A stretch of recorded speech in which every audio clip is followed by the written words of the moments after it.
Assalamualaikum and happy Ramadan. I am ILMAN HAZIQ. Today, my friend and I will be explaining about national income. Stay tuned. Hi, my name is Anisah binti Muhammad SAHRILL. Hi, my name is IRDINA binti MUHAMAD MAHAZI. Hi, my name is Anisah binti Ahmad Munir. Hi, Assalamualaikum. Nice to meet you. My name is MUHAMAD FAIRUZ NAIM. National income. What is national income? National income is the flow of goods and services in a nation over a certain period of time, usually for a year. Other than that, national income can also be defined as the total money value of all goods and services produced by a nation during 1 year after deducting the depreciation value of the machines used in production.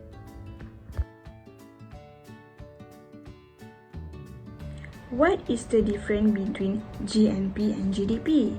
GDP, which is Gross Domestic Product, is the total market value of all final goods and services produced by factors of production within a country in a given time period. GDP can be measured at current prices or constant prices. For example, the Malaysian GDP at current prices was 934,628 million, whereas the GDP at constant price was 623,588 million.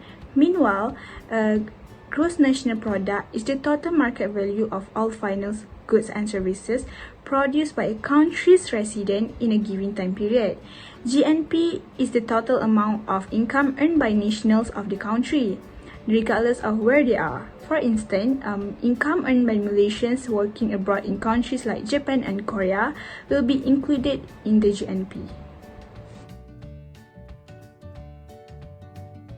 There are many uses of national income statistics. First, national income statistics as a standard of living comparison. National income statistics helps us compare the standard of living of people in different countries to the people living in the same countries at different times. For example, the country with a higher national income such as the United Kingdom, the United States of America, Canada and Japan have the higher standard of living, while on the other hand, the country with a lower national income such as Myanmar, Vietnam and Cambodia have the lower standard of living. Next, the second use of national income statistics is as economic performance over time. National income statistics is to measure the performance of an economy over time by comparing the national income of one time period to the other. It also tells us whether the economic performance of a nation is improving, stagnant or decline. For example, in Malaysia, our national income is steadily improved over time. So I will continue to the next point. The third use of national income statistic is as economic policy. So it is an important tool in macroeconomic analysis and policy, where it is the most comprehensive measure of aggregate economic activity in an economy. It is through such estimate that we know that aggregate yield of the economy lay down the future economic policy for development. So, the next point of the use of national income statistic is as national expenditure. National income studies show as to how national expenditure is divided between consumption expenditure and investment expenditure. It enables us to provide for reasonable depreciation to maintain the capital stock of community. Oh, last point already. So, lastly, national income can be used as different national currencies. Currency is a medium of exchange for goods and services. It can be money in the form of paper or coins, usually issued by the government and generally accepted as it is a face value as a method of payment. It is important to convert the figures into the same currency in order to equate the national income of different countries. I can give you an example. For example, a UK national income of £100 million will be interpreted as 200 billion at the rate of £1 to £2. If the United States national income is 400 billion, it is considered to be twice. The first problem that we may encounter in calculating national income is a problem from the non-monetized sector. This problem usually arises in the third world countries such as India, Myanmar, Vietnam, and Bangladesh. It is because of the existence of a large number of non-monetized activities in these third world countries. For instance, agricultural sector which produces a large quantity of agricultural output that does not reach the market because it is consumed directly by the farmers or exchanged for other goods and services. This non-monetized sector makes the calculation of national income more difficult. The second problem that we may encounter in calculating national income is a problem from illiteracy. In third world countries, there are many small producers who are illiterate and unable to keep accounts of their production activities. They did not keep records of their production, and most of the output that they produce is for their own consumption. As a result of this illiteracy problem, they fail to give precise information to the government for the purpose of calculating national income.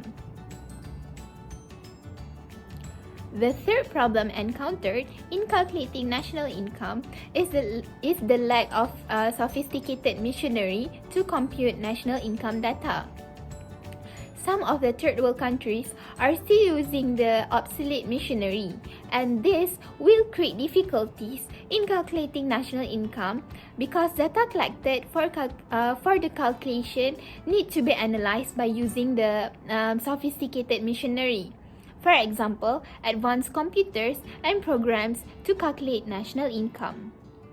Other than that, the problem of double counting will create a possibility of goods being calculated more than once in national income. For example, in the production of a plate of spaghetti bolognese, the bolognese sauce costs Rm4 and the spaghetti for a plate costs Rm1. The seller sells the spaghetti bolognese for Rm8. When we calculate the price at every stage, the money value is Rm13. But the actual increase in national income is Rm8, which is the price of a plate of spaghetti bolognese. This is where the problem of double counting occurs. To avoid this problem from happening, only the value of final goods and services is calculated. Lastly, the problem encountered in calculating national income is the problem of multi-occupations. There are some people who are involved in more than one economic activity or job which are not included in the national income. For instance, a teacher, which is a full-time employer that earns a fixed income, works as a food rider at night to earn other side income. He only includes the fixed income in the national income, but the income from being a food rider at night are not included. So for the last question, I'm going to explain briefly about the per capita income and growth rate. Firstly, I'm going to explain about per capita income. Per capita income refers to the average income per head of population. It can be used as an index of change in the standard living of a country. Per capita income can be calculated by dividing the country's national income by its total population. Next, I'm going to explain about the growth rate. The growth rate is the percentage change in quantity of goods and services produced from one year to another. It can be measured in gross domestic product and gross national product.